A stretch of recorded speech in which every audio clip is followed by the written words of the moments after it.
Сәлем достар. Бүгінгі біздің каналымызда біз пицца жасайтын боламыз. Оған керекті ингредиенттер қатпарлы қамыр, 2 штук помидор және кішкентай бөлек шұжық пен ірімшік қажет. Олардың әрқайсысын кубиктеп майдалап турап аламыз.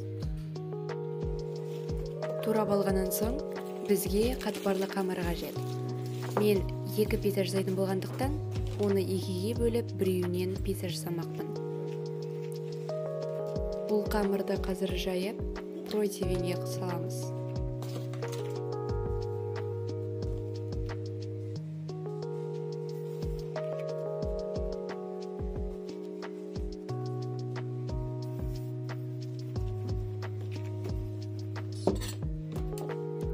Қамырды жайып болған соң, противенде майлайтын боламыз.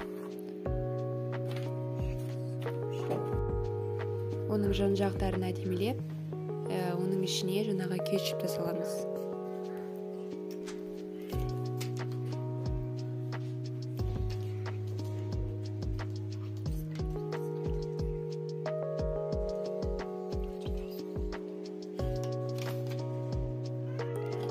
Келесі кезекте сырымызды теркадан өткіземіз.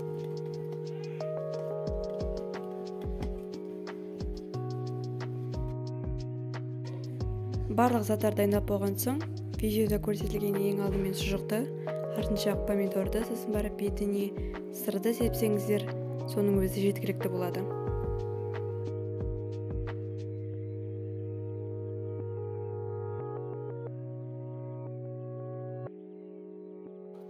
Ал егер де бұл заттар қолдарыңызда болмаса, сіз кез келген начинкаларды ала берсеңіз болады.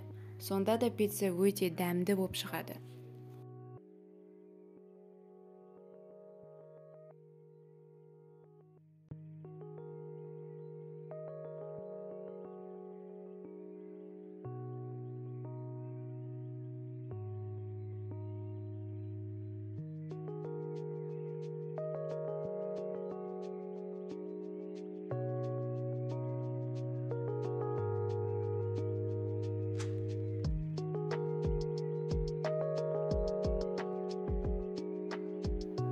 Соңғы этапта біз бұл жерде сырдың, яғни ірімшіктің тек қана жартысын қаланын саламыз.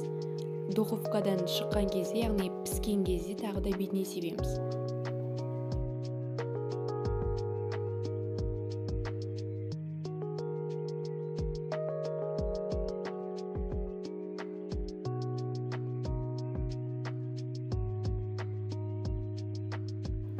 Пиццамыз дайын болған соң, оны духовкаға 180 градустан 20-25 минутта пісіретін боламыз.